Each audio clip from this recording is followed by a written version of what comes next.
ഭാര്യയുടെ ശരീരം മറവ് ചെയ്യുവാൻ എടുക്കുകയാണ്.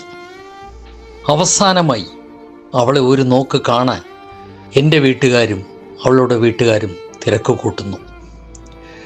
കൂട്ടുകാരൻ വന്ന് എന്നെ വിളിച്ചു. നിനക്ക് അവസാനമായി അവളെ ഒന്ന് കാണണ്ടേ, വാ. ഒന്നും മിണ്ടാതെ ഞാൻ ഹാളിലേക്ക് ചെന്നു.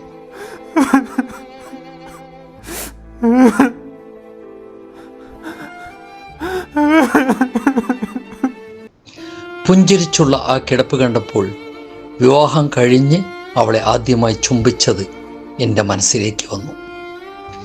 ചുംബിക്കാൻ കൊതിപ്പിക്കുന്ന ഒരു സൗന്ദര്യം ഈ കിടത്തത്തിലുമുണ്ടായിരുന്നു. ചുംബിക്കാൻ എടുത്തതും ആരോ തടഞ്ഞു. ഇനി തൊടണ്ട, ഉളു കൊണ്ടുവന്ന് കിടത്തിയതേയുള്ളൂ. പതിയെ പിൻവാങ്ങി. ഞാൻ എത്തിയപ്പോഴേക്കും വൈകിയിരുന്നു. വൈകുമെന്ന് അറിഞ്ഞുകൊണ്ട് തന്നെ വിവാഹത്തിന് ഒരുക്കിയ പോലെ ആരൊക്കെയോ ചേർന്ന് അവളെ ഒരുക്കിയിരിക്കുന്നു. അന്ന് എൻ്റെ കയ്യിൽ ഏൽപ്പിക്കാനാണെങ്കിൽ ഇന്ന് എന്നിൽ നിന്നും കൊണ്ടുപോവാനാണ്. ഇനി ഞാൻ തൊട്ടാൽ പുളു മറിയുമത്രേ. വേണ്ട വേണ്ട, ശുദ്ധിയോടുകൂടി തന്നെ അവൾ പോയിക്കോട്ടെ. പക്ഷേ അവസാനമായി എനിക്കൊരു ചുംബനം നൽകാൻ പോലും പറ്റിയില്ലല്ലോ. അതെ, മധുവിധു തീരും മുമ്പേ 2 മാസത്തെ ദാമ്പത്യം സാക്ഷി നിർത്തി പ്രവാസത്തിലേക്ക് കുടിയേറിയ ആ രാത്രി, നിറ കണ്ണുകളോടെ നെറുകിൽ നൽകിയ ആ ചുംബനം, അതായിരുന്നു അവസാന ചുംബനം. പിന്നീട് അങ്ങോട്ട് 4 മാസം പ്രവാസ ജീവിതം. ഇന്നലെ പതിവില്ലാതെ മാമൻ വന്ന് ടിക്കറ്റ് കയ്യിൽ തന്ന് നാട്ടിലേക്ക് പറഞ്ഞു വിടുകയായിരുന്നു. ഫ്ലൈറ്റ് കയറി നാട്ടിലെത്തിയപ്പോഴും വേണ്ടപ്പെട്ടവർക്കാർക്കോ അത്യാഹിതം എന്നേ വിചാരിച്ചുള്ളൂ. അതെൻ്റെ ജീവൻ്റെ പകുതിയാണെന്ന് വീട്ടിലെത്തിയിട്ടാ അറിഞ്ഞത്. മയ്യത്തെടുത്തു. വാ, പള്ളിയിൽ പോവാം. വീണ്ടും കൂട്ടുകാരൻ.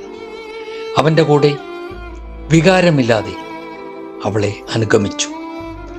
അവളുടെ അസുന്ദരമായ മുഖം മണ്ണിൽ ചേർത്ത് വെച്ചപ്പോൾ നെഞ്ചൊന്നു പിടഞ്ഞു.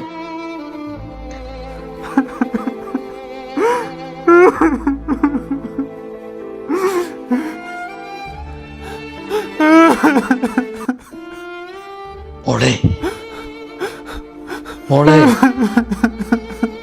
അവൾ എപ്പോഴും പറയുമായിരുന്നു, നിങ്ങളുടെ നെഞ്ചിൽ മുഖം ചേർത്ത് വെച്ചുറങ്ങാൻ പൂതിയാവുണിക്ക.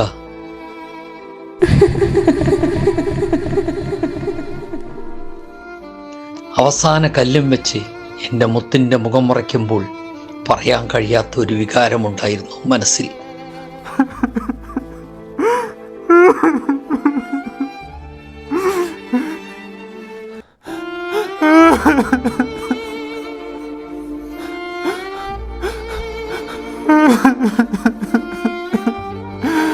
ഫോണിലൂടെ അവൾ ചോദിച്ചിരുന്ന പോലെ മൗനിയായി ഞാനും ചോദിച്ചു, മോളെ, നമ്മളിനി എന്നു കാണാനാ? യാന്ത്രികമായിട്ടായിരുന്നു വീട്ടിലെത്തിയത്. ഞങ്ങളുടെ റൂം തിങ്ങി നിറഞ്ഞു നിൽക്കുന്ന അവളുടെ ഗന്ധം.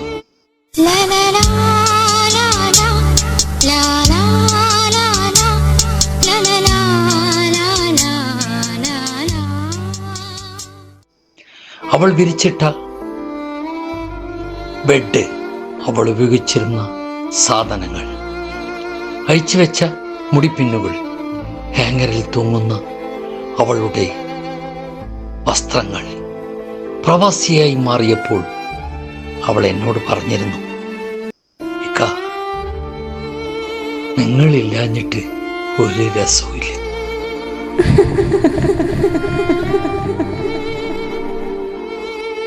നമ്മുടെ റൂം ഒരു ശവപ്പറമ്പായിക്ക. ഇനി ഇതൊരു റൂമാവണമെങ്കിൽ ഞാനും നിങ്ങളും ഒരുമിച്ച് ഈ റൂമിൽ വേണം. എന്നാലേ ഇതൊരു സ്വർഗമാവൂ. നീ പറഞ്ഞത് ശരിയാ പെണ്ണേ. ഇനി ഒരിക്കലും ഇതൊരു റൂമാവില്ല, ശവപ്പറമ്പാണിത്. എങ്കിലും അവൾ ആഗ്രഹിച്ചിട്ടുണ്ടാവില്ലേ അവസാനമായി എന്നിൽ നിന്നൊരു ചുംബനം? അവൾ ആഗ്രഹിച്ചിട്ടുണ്ടാവില്ലേ അവസാനമായി എന്നിൽ നിന്നൊരു ചുംബനം?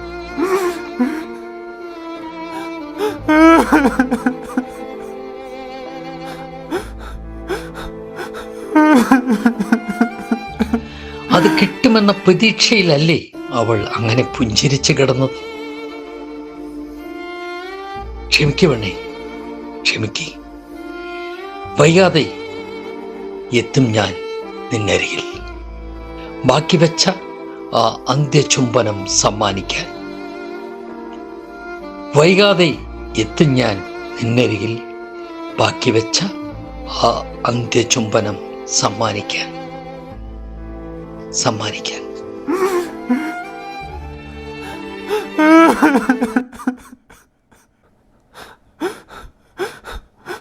Ha ha ha.